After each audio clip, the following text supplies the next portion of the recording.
રાજ્યના વિવિધ યાત્રાધામ અને પ્રવાસન સ્થળોના વિકાસ માટે નાયબ મુખ્યમંત્રી હર્ષ સંઘવીએ એક જ દિવસમાં ₹28.68 કરોડના વિવિધ કામોને મંજૂરી આપી છે.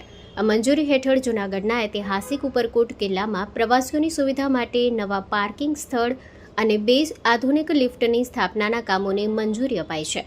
સાથે જ સુપ્રસિદ્ધ હરસદ માતા મંદિરના વિકાસ માટે ₹20.9 કરોડના વિવિધ કામો માટે મંજૂરી આપવામાં આવી છે. આ પ્રયાસ દ્વારા રાજ્ય સરકાર યાત્રાધામો અને પ્રવાસ સ્થળોના વિકાસને પ્રોત્સાહન આપી રહી છે, જે પ્રવાસીઓ અને સ્થાનિકો માટે સુવિધાઓમાં વધારો કરશે. કુલ મળીને વિવિધ સ્થળો અને પ્રવાસન અને યાત્રાધામના વિકાસ માટે કુલ ₹28.68 કરોડ ફાળવ્યા હોવાનું જાણવા મળ્યું છે. સ્ટોરી રિપોર્ટ બાય પ્રકાશ દવે, જૂનાગઢ.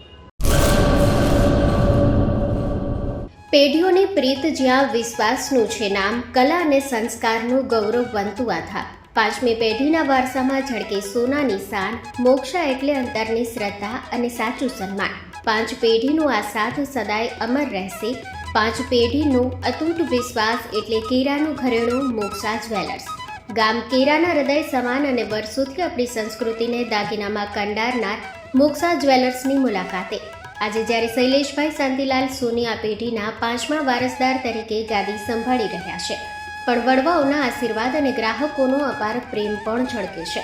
પારણાના ચાંદીના વાસણથી લઈને લગ્નના ભવ્ય ઘરેણા સુધીનું અદ્ભુત કલેક્શન, જૂની કલા અને નવી સ્ટાઇલનો અનોખો સંગમ, ભગવાનના શણગાર અને ગિફ્ટ આર્ટિકલ્સ માટેનું ઉત્તમ સ્થાન. તમારા જીવનના દરેક સોનેરી અવસરને બનાવો વધુ ખાસ મોક્ષા જ્વેલર્સ સાથે. તો નોંધી લેશો અમારું સરનામું: મોક્ષા જ્વેલર્સ, કેરા, તાલુકો ભુજ, કચ્છ.